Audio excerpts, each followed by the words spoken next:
Selamat pagi. Di musim panas ini, cuaca Beijing berkisar antara 27 hingga 30-an derajat. Mari kita mulai cerita mengenai perkembangan teknologi di China.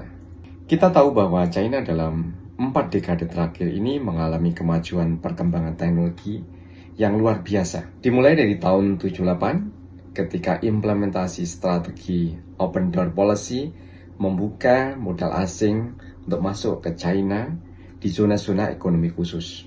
Momentum datang ketika China bergabung dengan WTO tahun 2001. Mulai saat itu, produk teknologi China memasuki pasar-pasar di negara-negara dunia. Dan pada pertengahan tahun 2000-an, produksi teknologi China berkembang pesat dengan menghadirkan produk-produk yang berkualitas dan berinovasi tinggi.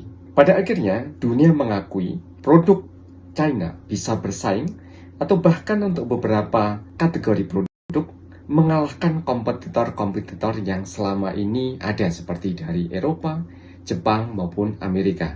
Contohnya misalkan kereta cepat. Saat ini, China adalah negara dengan jaringan kereta cepat terpanjang di dunia, kurang lebih sekitar 45.000 km. Jauh di atas negara-negara yang lebih dulu mengimplementasikan kereta cepat seperti Jepang, Eropa, atau bahkan Amerika yang 0 km. Awalnya, teknologi kereta cepat China dibantu dari perusahaan joint venture dengan negara lain, misalkan dengan Jepang, Prancis, atau Jerman.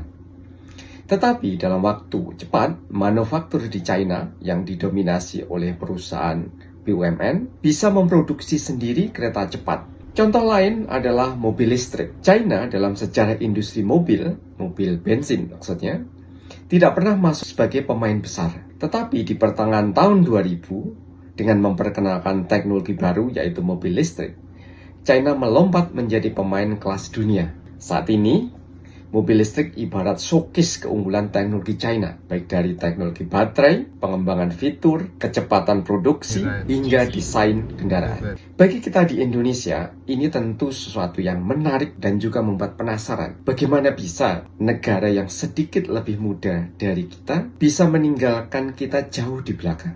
Mengeksplorasi jawaban atas pertanyaan bagaimana China atau teknologi China bisa berkembang maju akan membawa kita dalam satu perjalanan untuk mengenal China lebih dalam. Dan itu penting, karena pada saat ini China adalah negara yang niscaya akan menjadi superpower. Hari ini, kalau kita lihat, nilai ekonomi China sekitar 19 triliun dolar di bawah Amerika Serikat yang mencapai sekitar 30 triliun dolar. Tetapi kalau kita lihat trennya, maka rentang jarak antara nilai ekonomi Amerika dan China akan semakin tipis dan mungkin beberapa tahun kemudian China akan mengungguli sebagai kekuatan ekonomi dunia nomor 1. Pun juga secara teknologi, diakui bahwa produk-produk teknologi China semakin berkembang baik dari sisi kualitas, inovasi, dan juga yang penting adalah jangkauan pasar yang semakin meluas di dunia. Dengan demikian, kita sebagai negara yang secara geografis relatif dekat dengan China harus bisa memahami lebih baik, atau kalau dalam istilah Profesor Hisar Mahbubani, seorang pengamat internasional dari NUS Singapore. And of course, we have to be China observers because in Southeast Asia,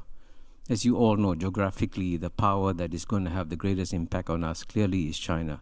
Pada akhirnya kita semua yang tinggal di Asia Tenggara harus menjadi observer atau pengamat dari perkembangan di China. Karena secara lokasi kita berdekatan dan dalam jangka panjang kita akan hidup berdampingan dengan negara superpower ini. Jadi, gabungan antara rasa penasaran saya untuk mengetahui bagaimana China atau teknik China bisa maju, plus juga dengan satu kebutuhan bahwa kita harus mengenal lebih baik China dalam konteks dia akan menjadi negara superpower, maka kita susun konten yang mengeksplorasi jawaban atas pertanyaan bagaimana China bisa sampai pada titik ini dan bagaimana China akan bergerak ke depan ke arah mana.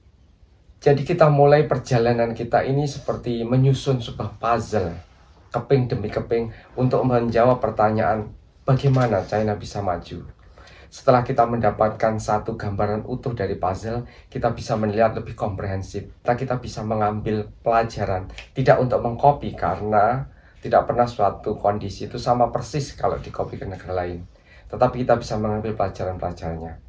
Jadi dalam episode-episode berikutnya kita akan bertemu dengan tokoh-tokoh di Cina lewat buku-buku yang mereka tulis, lewat buku yang menceritakan tentang mereka.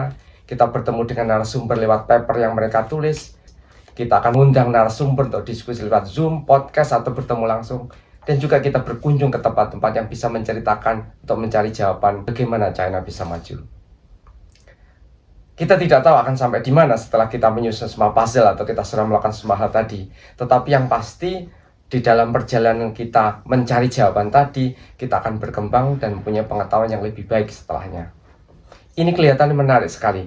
Jadi kenapa tidak kita mulai saja? Dari sudut kota Beijing, kita mulai perjalanan kita untuk membuka lembaran keping demi keping bagaimana China bisa maju.